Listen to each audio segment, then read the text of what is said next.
தொடர்ந்து கேளுங்கள் உங்கள் அதிரை எஃப்எம்மில் நூலறிவோம். ஹலோ நேர்களே, கேட்டுட்டு இருக்கீங்க அதிரை எஃப்எம் 90.4. நமது சமூகம் நமது நலன். நூலறிவோம் நிகழ்ச்சி கேட்டுட்டு இருக்கீங்க. உங்க கூட பேசிட்டு இருக்கேன் நான் உங்க ஆர்ஜே ஃபாஹிரா. நேர்களே, நிகழ்ச்சிகளை தொடர்ந்து மிஸ் பண்ணாம கேளுங்க. ஸோ நேர்களே, இன்னைக்கு ஒரு சூப்பரான புக், அதுவும் நம்மளோட வாழ்வியலோட ஒன்றி போற ஒரு புக் அப்படின்னு கூட சொல்லலாம். நம்ம எல்லாருக்குமே தேவையான தகவல்களை சுமந்து வந்திருக்க இந்த ஒரு புத்தகம் பத்தி உங்க கூட நான் இன்னைக்கு ஷேர் பண்ணிக்க போறேன். அந்த புக் எந்த புக் அப்படின்னு கேட்டீங்கன்னா, தி பிளாக் பாக்ஸ் திங்கிங் அப்படின்னு சொல்லப்படக்கூடிய இந்த புக். எழுத்தாளர் மேத்யூ சையத் அவர்கள் எழுதியிருக்க சூப்பரான ஒரு புத்தகம் அப்படின்னு சொல்லலாம். ஸோ நேமை நான் ரிப்பீட் பண்றேன், கேளுங்க. The black box thinking. Black box திங்கிங்கா அப்படின்னு ஒரு பக்கம் ஆச்சரியமா இருக்குல்ல? ஆமா நேர்களே, இந்த பிளாக் பாக்ஸ் அப்படின்னு எங்கெல்லாம் சொல்லி நீங்க கேள்விப்பட்டிருப்பீங்க.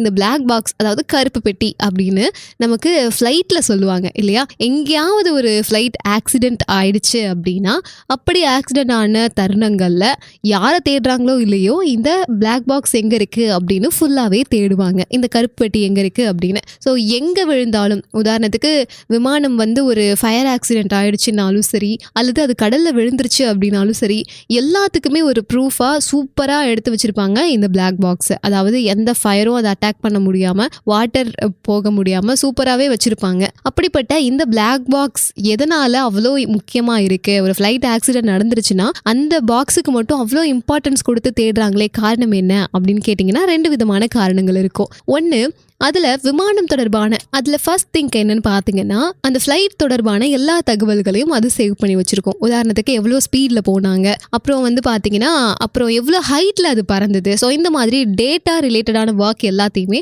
அது கலெக்ட் பண்ணி வச்சுருக்கோம். 2வது விஷயம் என்னன்னு கேட்டிங்கன்னா, அங்கே பைலட்ஸ்லாம் இருந்திருப்பாங்கல்ல, அந்த விமானிகளுடைய குரல் பதிவுகள் அதில் ரெக்கார்ட் ஆகி இருக்கும். ஸோ அவங்க எப்படிலாம் பேசிக்கிட்டாங்க, என்ன மாதிரியான விஷயங்களை அவங்களுக்குள்ள ஷேர் பண்ணிக்கிட்டாங்க அப்படிங்கிற எல்லாமே அதில் ரெக்கார்ட் ஆகி இருக்கும். ஸோ இது 2யும் அவங்க கண்டுபிடிச்சு எடுத்து அந்த ஃப்ளைட் ஆக்சிடென்ட் எதனால நடந்துச்சுங்கிறத கண்டுபிடிச்சு, சப்போஸ் அது சரி பண்ணக்கூடியதா இருந்தா அடுத்த ஃப்ளைட்ல அது மாதிரி நடக்காம இருக்கிறதுக்கு என்ன தேவையோ அதெல்லாம் சரி செய்வாங்க. சப்போஸ் அது சரி செய்ய முடியாதுன்னா அதை எப்படி வேற மாதிரி மாத்தலாம் அப்படின்றத ட்ரை பண்ணுவாங்க. ஸோ இந்த பிளாக் பாக்ஸை வச்சு தான் பிளாக் பாக்ஸ் திங்கிங் அப்படிங்கிற புக்கையே எழுத்தாளர் மேத்யூ சையத் அவர்கள் எழுதியிருக்காங்க. ஸோ இந்த பிளாக் பாக்ஸ் எப்படி 2 விதமான பதிவுகளை ஸ்டோர் பண்ணி வைக்குதோ, அதை எப்படி பைலட்ஸ், அதாவது அந்த விமானத்தை சரி செய்யக்கூடியவங்க பயன்படுத்திக்கிறாங்களோ, அதே போல நம்மளோட திங்கிங்கையும் பதிவு பண்ணணும், பயன்படுத்தணும்னு சொல்றாங்க. ஒரு விமானத்துல இருந்த கருப்பு பெட்டியை பார்த்து, அந்த கருப்பு பெட்டி அந்த பிளாக் பாக்ஸ் மாதிரியே நம்ம லைஃபையும் யூஸ் பண்ணோம் அப்படின்னா நம்மளோட லைஃபை எப்படி பெட்டரா மாத்தலாம் அப்படின்னு ஒரு எழுத்தாளர் மேத்யூ சையத் அவர்கள் யோசிச்சு தி பிளாக் பாக்ஸ் திங்கிங் அப்படிங்கிற ஒரு சூப்பரான புத்தகத்தை எழுதியிருக்காங்க. அந்த புக் பத்தி தான் இன்னைக்கு நம்ம நிகழ்ச்சியில பேசிட்டு இருக்கோம். ஸோ நேர்களே, நிகழ்ச்சியை தொடர்ந்து கண்டினியூஸா கேட்டுட்டே இருங்க.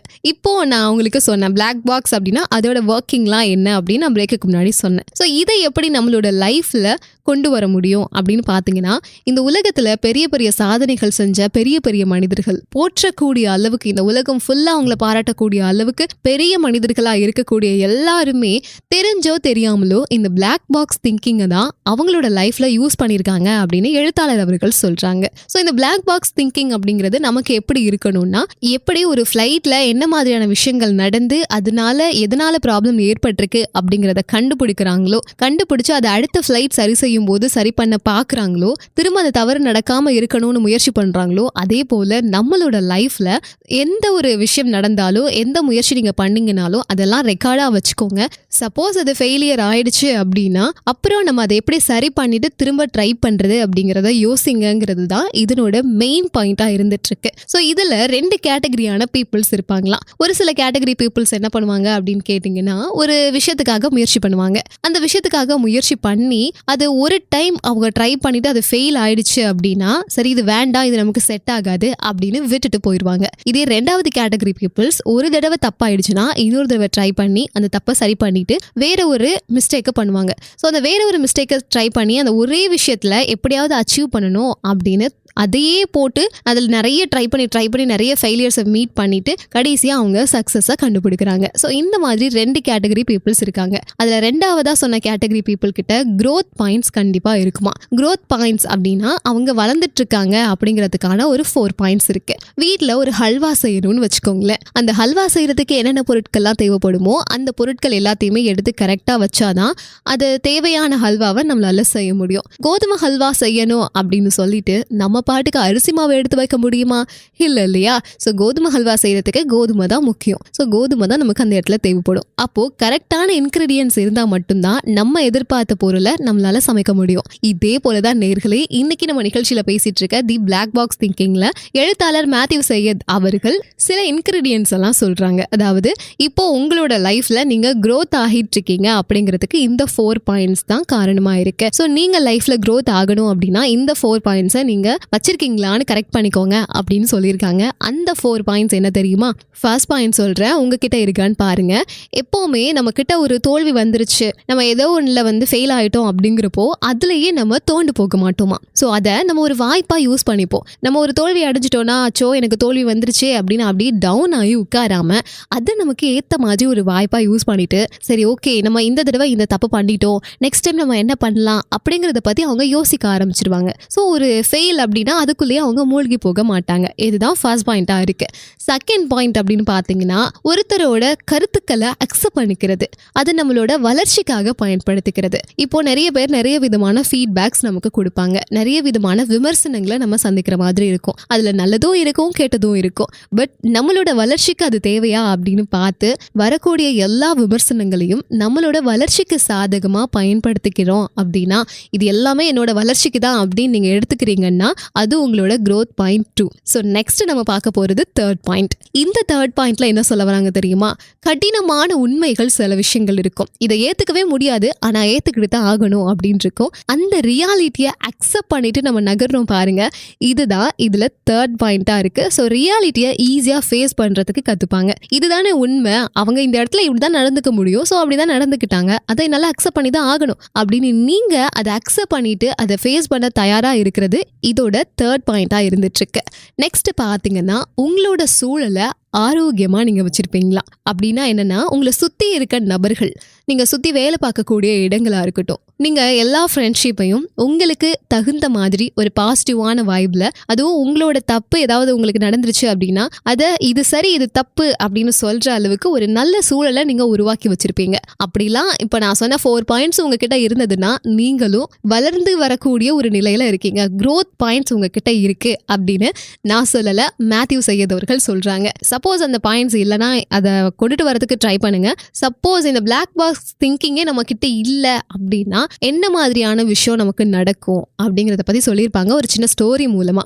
என்ன ஸ்டோரினா, ஒரு கொலை சம்பவம் சொல்லியிருப்பாங்க. ஒரு இடத்துல ஒரு கொலை நடந்திருக்கும், அந்த கொலை நடந்த இடத்துல ஒரு நபரை பிடிச்சிருவாங்க, இவர் தான் கொலை பண்ணியிருப்பாரு அப்படின்னு. ஸோ அவரை கெஸ் பண்ணி பிடிச்சிட்டு போனதுக்கு அப்புறம் அந்த இடத்துல இருந்து அவங்களுக்கு 10 ஆதாரம் கிடைச்சிருக்கும் போலீஸ்க்கு. அந்த 10 ஆதாரத்துல 4 ஆதாரத்துக்கு மட்டும் ரிசல்ட் கரெக்டா எவிடன்ஸ் அவங்களுக்கு கிடைச்சிருக்கும். அந்த 4 ஆதாரமும் இவங்க கைது பண்ணி வச்சிருக்கக்கூடிய நபர் தான் கொலையாளி அப்படிங்கிற மாதிரி அவங்களுக்கு அகைன்ஸ்டா இருக்கும். ஸோ அப்போ கோர்ட்ல அவங்க 4 ஆதாரத்தையும் காமிச்சு அவரை ஜெயிலுக்கு தள்ளிடுவாங்க. ஆனா ஒரு 6 மாசம் கழிச்சு அந்த 6 ஆதாரங்களுக்கான எவிடன்ஸும் அவங்களுக்கு கிடைச்சப்போ அந்த 6 ஆதாரங்கள் அடிப்படையில இந்த நபர் கொலையே செய்யல, நிரபராதி அப்படின்னு அங்க இருக்க போலீஸ் எல்லாருக்குமே தெரிய வரும். இருந்தாலும் அந்த போலீஸ் என்ன பண்ணுவாங்க, நினைச்சிருந்தா இந்த விசாரணை தப்பு அப்படின்னு அவரை சொல்லி வெளியில கொண்டுட்டு வராம அவரை உள்ளேயே வச்சுட்டு, இல்ல இதை நம்ம வெளியில கொண்டுட்டு போயிட்டோம் அப்படின்னா நம்ம மேல தப்பு அப்படின்னு எல்லாரும் தெரிஞ்சுப்பாங்க. ஸோ இனிஷியல் ஸ்டேஜ்ல இந்த போலீஸால சரியா ஒர்க் பண்ண முடியல அப்படின்னு நம்ம மேல இருந்த நம்பிக்கை எல்லாருக்கும் உடஞ்சிரும் அப்படின்னு சொல்லிட்டு அவங்களுடைய தவறை வெளியில கொண்டுட்டு வராம என்ன பண்ணிடுவாங்க,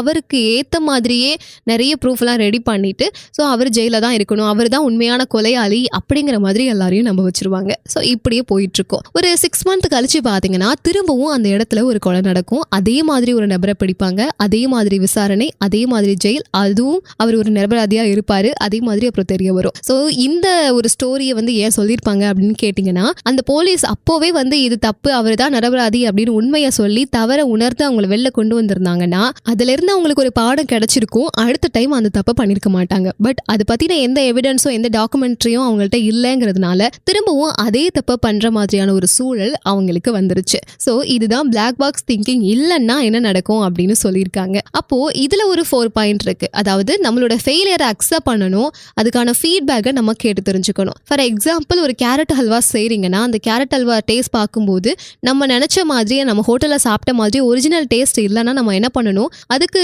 அடுத்த தடவை நம்ம ட்ரை பண்ணும்போது இந்த தடவை பண்ண கரெக்ஷன்ஸை கம்மி பண்ணிக்கணும், அல்லது நம்ம யார்கிட்டயாவது சஜஷன்ஸ் கேட்கணும். ஸோ அந்த தப்பை நம்ம மீண்டும் மீண்டும் திருத்திக்கிட்டு ஒரு 4 டைம்ஸ் ட்ரை பண்ணிட்டு 5th டைம் ட்ரை பண்ணும்போது பார்த்தீங்கன்னா சூப்பரான கேரட் ஹல்வா உங்களுக்கு ரெடியாகி இருக்கும். ஸோ எந்த தவறையும் வெளியில சொல்லி அதை திருத்திக்கிட்டு திரும்ப அந்த கரெக்ஷன் இல்லாமல் ஒரு விஷயத்தை ட்ரை பண்ணுங்க. நிச்சயமா அந்த பிளாக் பாக்ஸ் திங்கிங் உங்களோட லைஃப்ல ஒரு பெரிய மாற்றத்தை கொண்டுட்டு வரும். நேர்களே, எழுத்தாளர் மேத்யூ சையத் அவர்களுக்கு இந்த தருணத்தில் நன்றியை சொல்லிட்டு நிகழ்ச்சியிலிருந்து நான் விடைபெற போக வேண்டிய நேரம் வந்தாச்சு. நிகழ்ச்சி பற்றிய கருத்துக்கள், விமர்சனங்கள், ஆலோசனைகள் தெரியப்படுத்த 7373776904 இந்த நம்பருக்கு கால் பண்ணியோ வாட்ஸ்அப் மூலமாவோ தெரியப்படுத்துங்க. நான் எப்பவுமே வெயிட் பண்ணிட்டு இருப்பேன். ஸோ இதுவரையும் கேட்டுட்டு இருந்தீங்க நூலறிவோம். உங்க கூட டிராவல் பண்ணிட்டு இருந்தேன் ஃபாஹிரா.